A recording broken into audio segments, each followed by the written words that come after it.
Parkinsons, and we're very excited to add to our library of POP profiles today with Caitlin Nichols, a Scientific Affairs and Research Manager at AllStripes.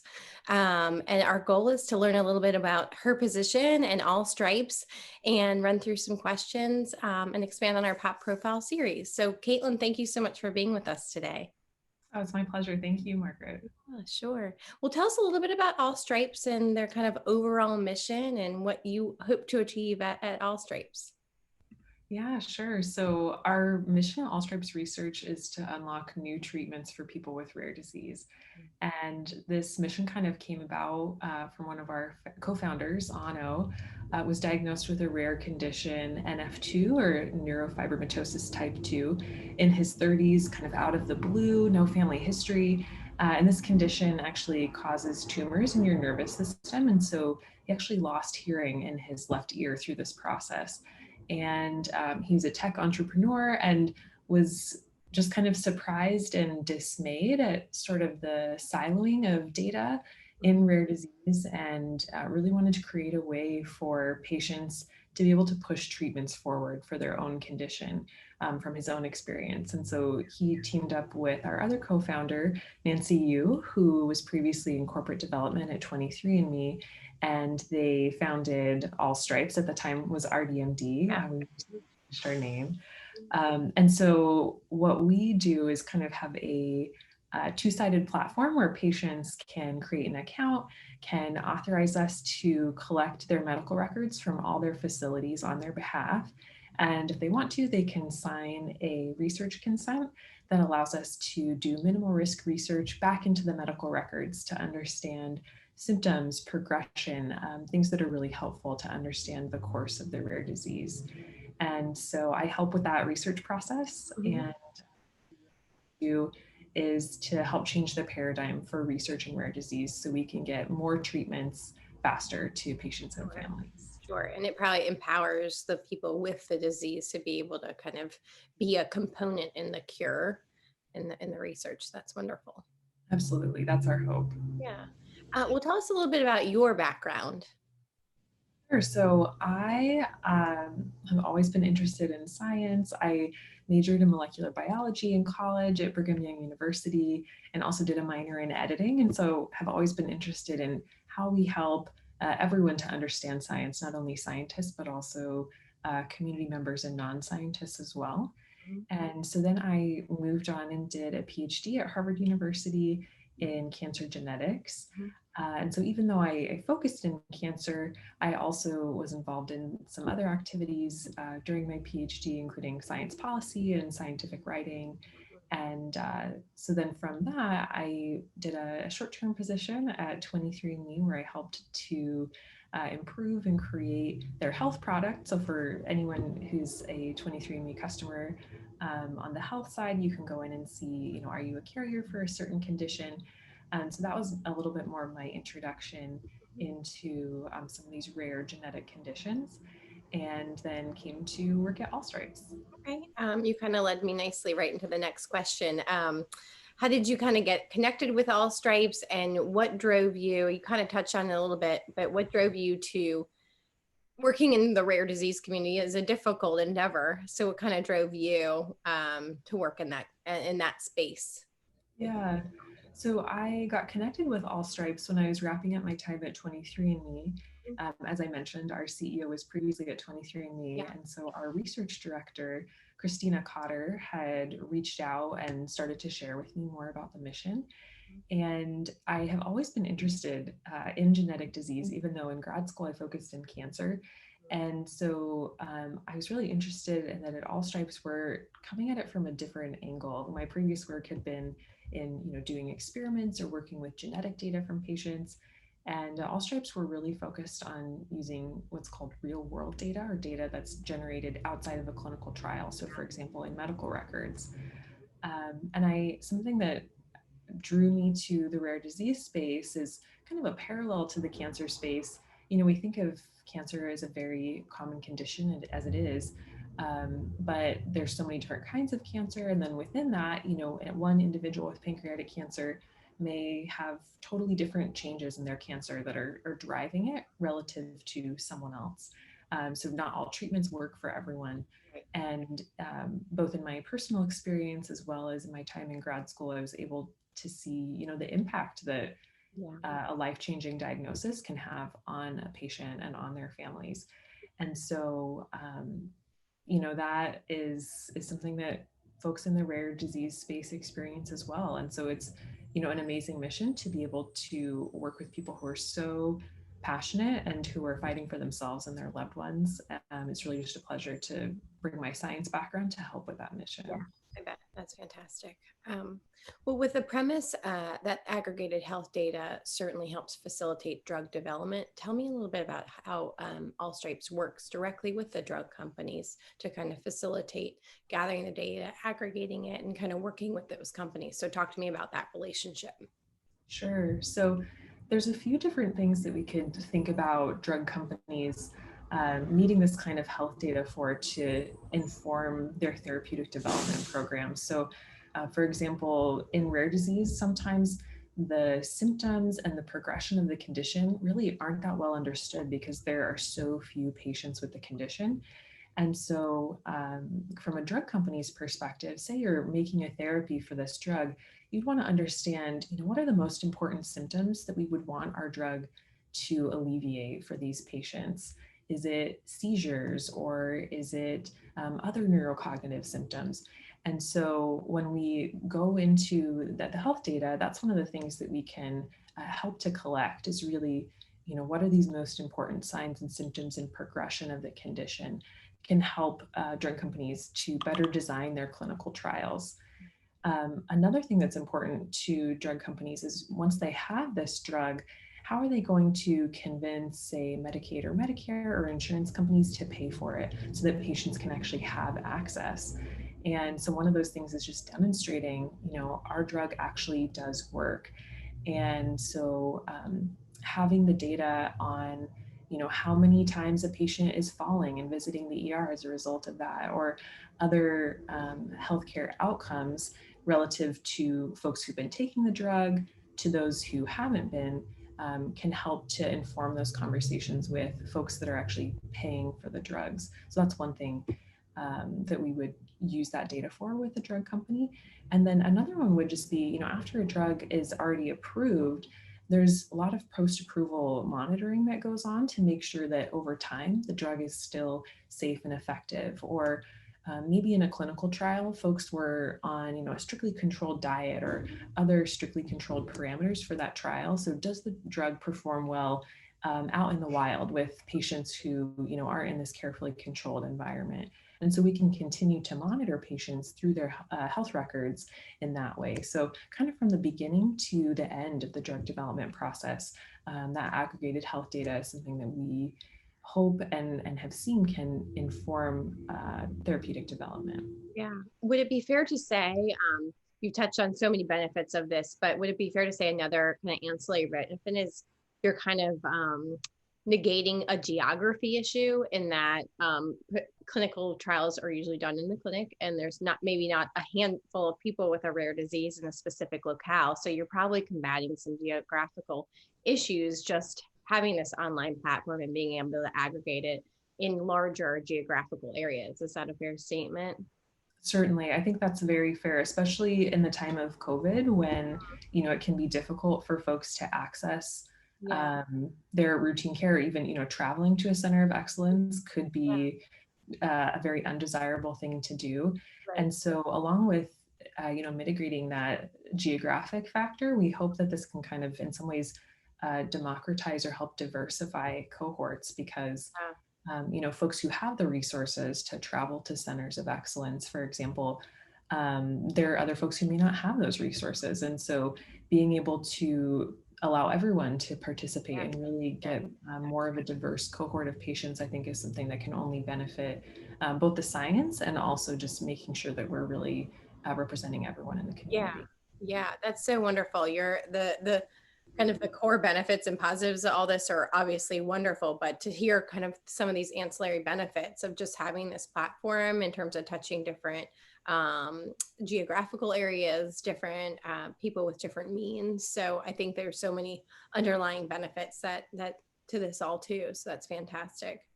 Um, Tell me a little bit, you touched on it in the beginning. RDMD currently went through a rebranding and now you all are AllStripes. So talk to me a little bit about the reasoning behind that and the excitement around it. So talk to me a little bit Yeah. about the rebranding. Yeah. So I think one of the things that I just alluded to, this kind of inclusivity factor, you may be familiar with the phrase of all stripes, people of all stripes. Mhm. And so we really love that our new name kind of focuses on this diversity and inclusivity, both within the rare disease community, but also at the company. That's something that we strive for. Another thing with the name All Stripes, and some folks may not know this, I didn't know this until joining the company, but the zebra is actually the global symbol for the rare disease community. Okay. And so All Stripes is kind of a subtle nod to wanting to represent the collective strength of patients and families in the rare disease community coming together to help drive forward new treatments. And so we're really excited to have a name that even more so underscores our commitment to the rare disease community and hoping to include as many people as possible to empower patients and families to drive forward treatments in their own conditions. Yeah, and I think inclusivity is so important, particularly folks with rare disease. I think, we all talk about cancer, which we should be. We all talk about maybe heart disease, which we should be, but some of these other things, there is a lack of inclusivity, and it's just as imperative to investigate. So I love the kind of theme of the inclusivity. So thank you for kind of outlining that, and that's an exciting time to kind of go through a rebranding and a great name. Yeah. Um, Moving on, working in the rare disease community certainly requires a certain passion. There's probably a lot of errors, and then you've got a great success, and a lot of errors and a great success, right? So, talk to me a little bit about just the driving passion, the passion that All Stripes exudes to work in this domain. That there probably are a lot of fails, but there's probably big wins too. So, talk to me about kind of the underlying passion. Yeah, absolutely. I think it's something I've been really impressed with in joining the company is the dedication to patients. Our number one core value at the company is dedication to the rare disease community. And there are within the company people who have friends or family who are affected by rare conditions or even who are living with rare conditions themselves. And so it's something that's very present for people in the company. Kind of on top of that as well, we have monthly meetings that anyone at the company can attend with a member of the rare community or a leader of a foundation to really help us understand what they're facing, what their families are facing, and what are things that we can do to help kind of ease their path to, empower them in this journey to increase therapeutic development in their condition. We even screen for this when we're interviewing new candidates. We're doing a lot of hiring right now, and this is something that's very important is, are we bringing on people who are really focused on the mission and focused on helping patients? And ultimately, as I mentioned at the beginning, our mission is to unlock new treatments. And I think as we've all seen recently, the incredible speed of research and drug development with COVID, but then seeing that, rare patients and families are living with sometimes life-threatening conditions every day. This is not something new for them. Mhm. And so I think a lot of them are really hoping and pushing for, we need more treatments and we need them faster. We need to change the paradigm in order to make that happen. And so it's very exciting for us to be at the forefront of helping to change this paradigm of empowering patients to help to push forward research and hopefully be able to just accelerate this as quickly as possible in the same way that we've seen in COVID in the last few months. Yeah. And I'm sure having a founder within the community, within the rare disease community helps you all continuously keeping your pulse check on folks because he himself is in the community and can kind of speak to it. So you're always connected to the patient and not far off, which is so important. Absolutely. That's fantastic. Well, talk to us about some of the wins that All Stripes have had thus far. Yeah. So, one of the things that I've been involved in my time at the company, again, with patients being at the center of everything that we do, it's really important that we return insights from the research that we're doing to patients and to the community. And so, we've been able to already start returning insights back to patients. For example, in one of our communities last month, I participated in their family conference and was able to talk about some of the high level things that we've already started to find. So it's really exciting to be able to take it sort of from the beginning of bringing patients onto the platform, working with their data, and then saying, you know, here is the power of the contribution that you're making. Yeah. Kind of going along with that, you know, we really want to make sure that the data are being disseminated and that they're not being siloed. I think that's, you know, one of the reasons why the company was started, is to Right. help make these data accessible so that, you know, we can push things forward faster. And so we've already presented posters at 4 scientific conferences just this year, and we have another one coming up next month. Right. So that's really exciting, to be engaging in the scientific community with researchers and physicians who are working on the front lines of these conditions.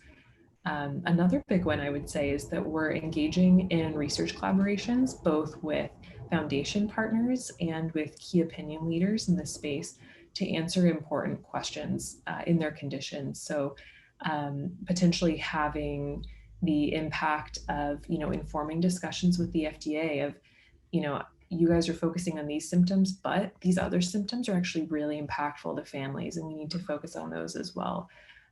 Some of these programs could be included in potential clinical trial design in the future. And then we're also working in another program where we're hoping to help support a condition being added to newborn screening panels. And so that would be a really big win Yeah. for us, to be able to say, you know, if these kids can get diagnosed earlier, they can access resources and interventions earlier, and that can improve their quality of life and the quality of life for their families. Yeah. Um, and then finally, we're really excited to be collaborating with some commercial partners who are working on their own drug development programs, and we hope that those can help to benefit patients as well. That's fantastic and really exciting. And it sounds like there's some things in the pipeline we can all kind of be on the lookout for. That's fantastic.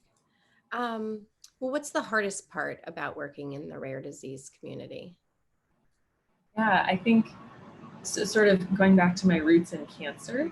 Um, Also, my air purifier just kicked on Oh, here in you're the Bay Area. That's fine. a You're bit of an issue. fine. We're all working within the parameters of our situations right now with COVID, so you're fine. Thank you. Um, so going back to my roots in cancer, cancer certainly is a complex and diverse disease, but, you know, we know what the readouts are. For example, is the tumor growing? Is the tumor spreading?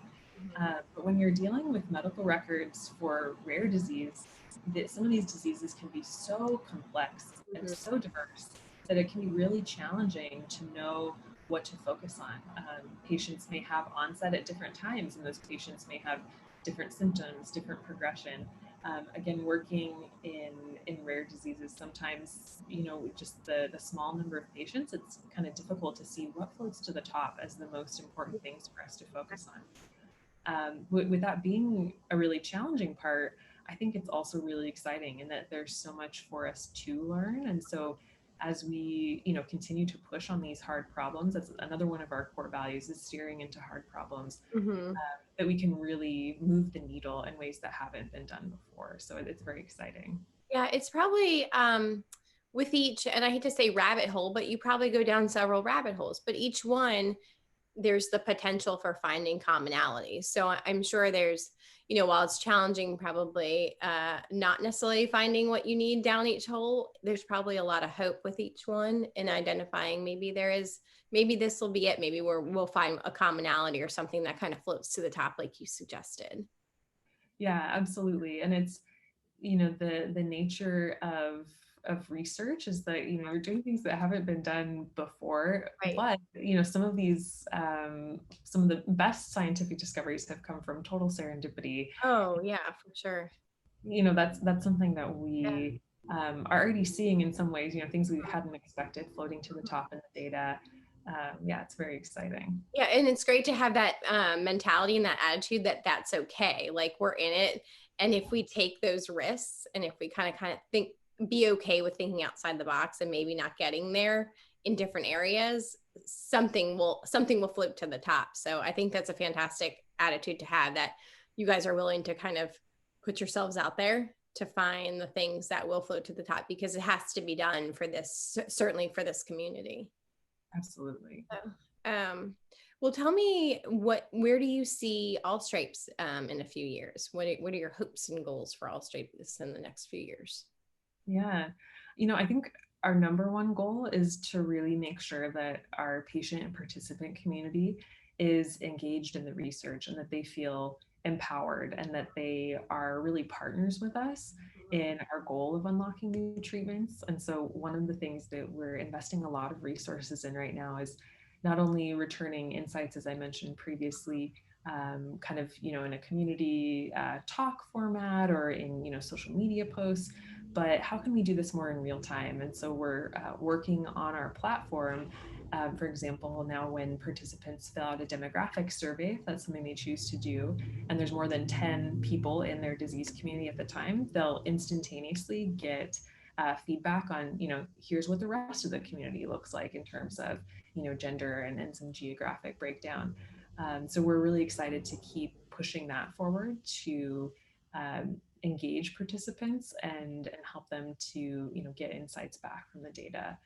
We are also really excited to bring on many more conditions onto the platform.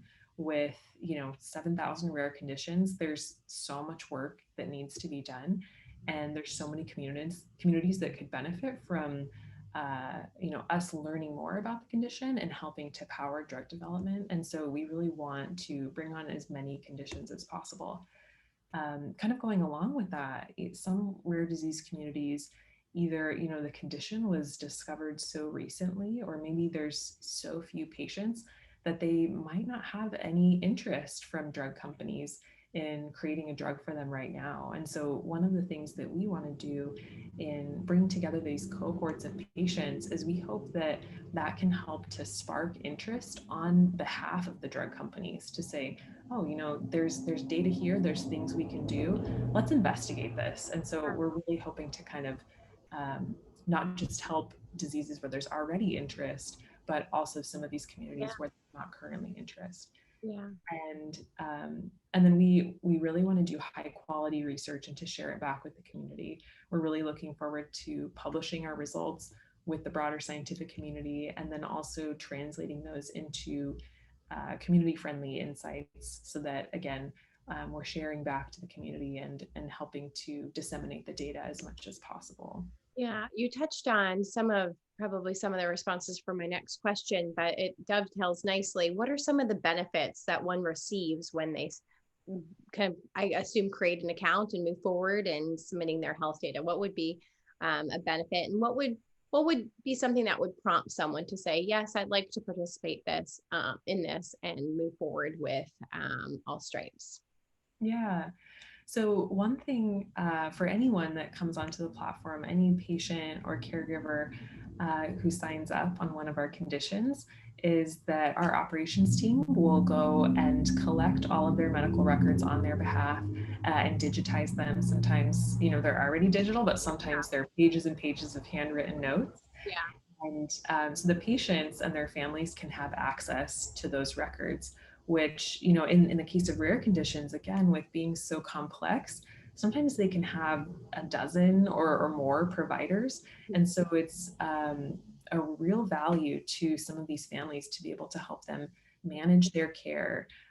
We have an option that you can have your care provider create an account and they can go on and look through your records. So to really help facilitate if you need to go see a new doctor, let's accelerate this process rather than, that hospital has to call all of these facilities. And so that's a benefit to any patient who signs up, whether or not they decide they want to participate in research or not. Then, as I mentioned, we're hoping to return insights back to the community, and that's something we're already doing.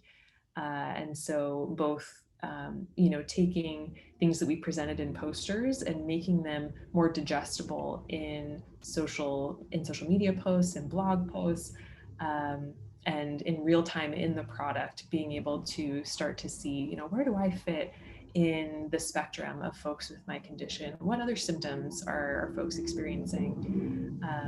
And then finally, I think something that's really amazing about people in the rare disease community is so many of them are just driven by this altruistic desire. Of course, they want to find treatments for themselves or for their loved ones, but also they really want to help others. And so any knowledge that they can contribute can potentially help to, make diagnosis faster, to find treatments, to help folks get better management for symptoms.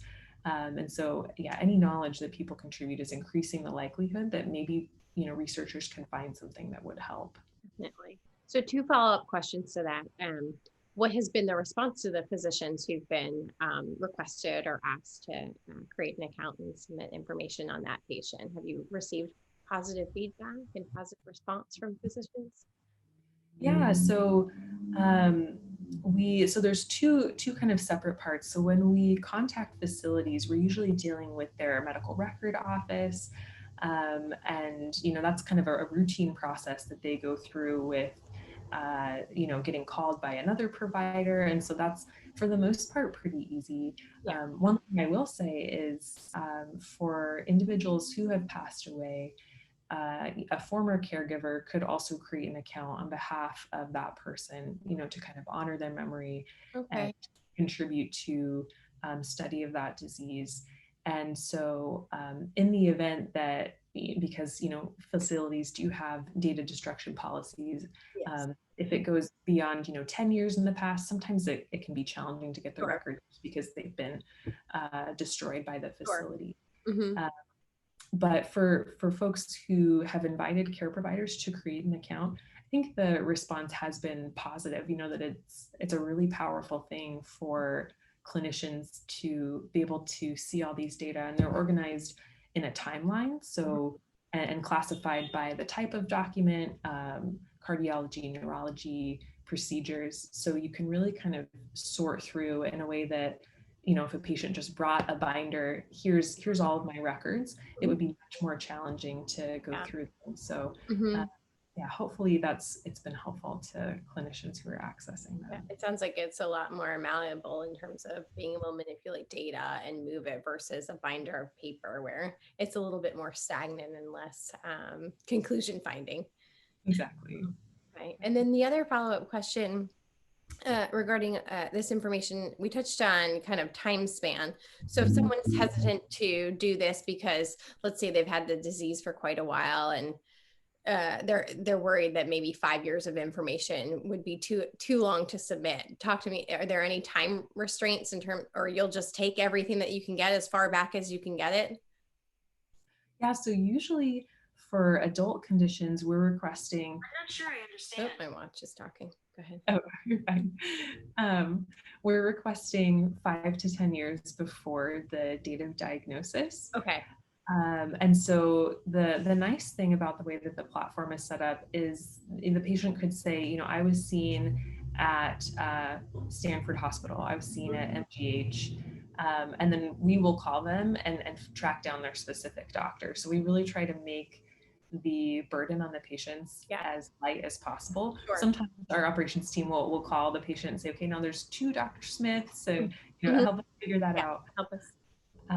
Sure. But yeah, and then the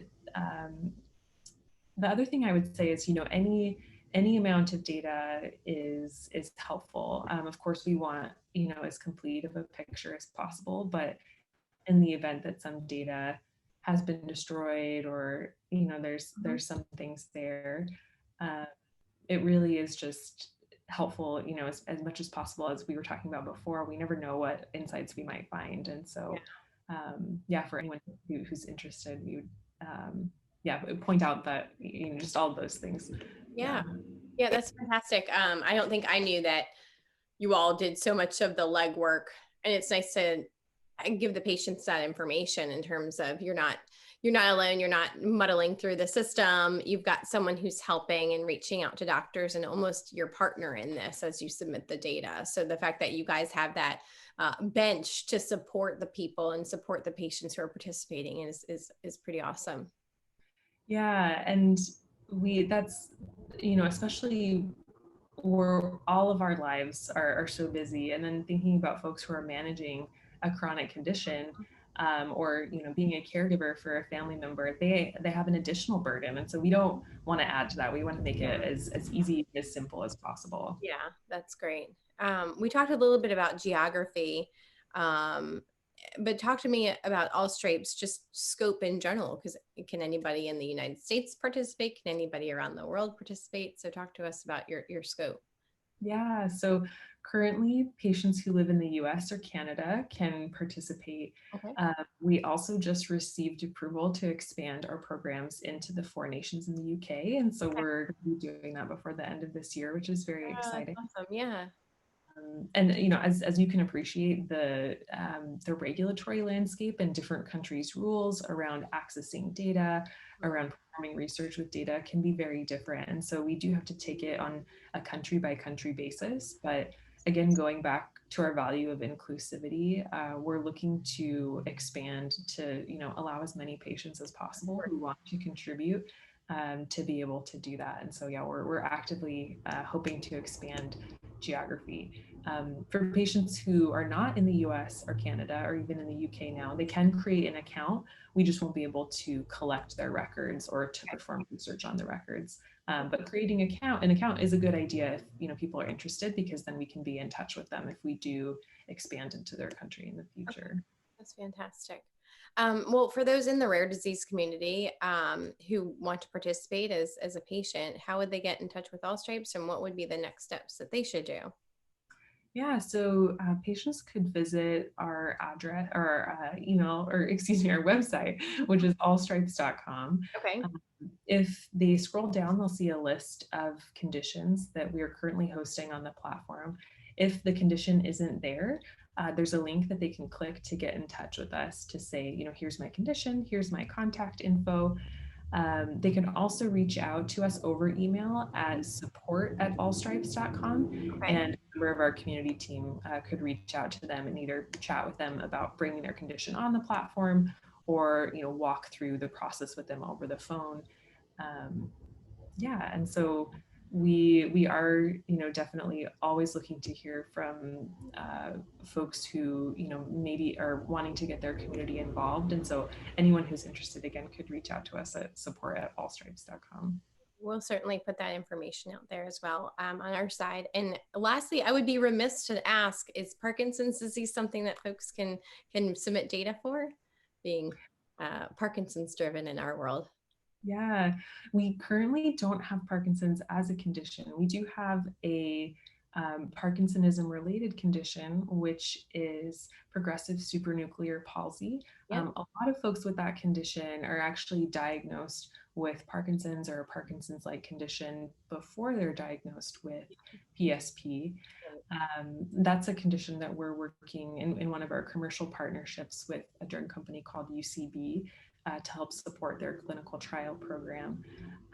But yeah, we're actively looking to expand, especially we with the population in the US and around the world, that neurological conditions are really coming to the fore as important conditions to address for the number of patients and the impact that they have on loved ones. And so yeah, actively looking in the realm for sure. Fantastic. We know a lot about PSP as far as it being so similar to Parkinson's. So I'm sure you all know Cure PSP, and the folks who are listening know about Cure PSP. It's such people with Parkinson's should get to know Cure PSP and PSP in general, because there's so many similarities. And to your point, so many people are misdiagnosed with Parkinson's and potentially have PSP. So I think if people have Parkinson's, it's a good thing to learn about, because we don't always get it right. Physicians don't always get it right the first time. So I think this whole conversation proves that information is power, and learning more about kind of very similar diseases is so important too. So we'll make that note to our folks that there is a PSP component in your world as well. Well, Caitlin, I can't thank you enough for participating in the POP Profile series, and we thank you so much for your time and all the work being done at AllStripes, and we're looking forward to sharing more with our community regarding AllStripes and the work you're doing. Yeah, thank you so much. It's really been my pleasure. It's always great to share more. And yeah, thank you for everything that you're doing as Yeah, well. sure. Thank you.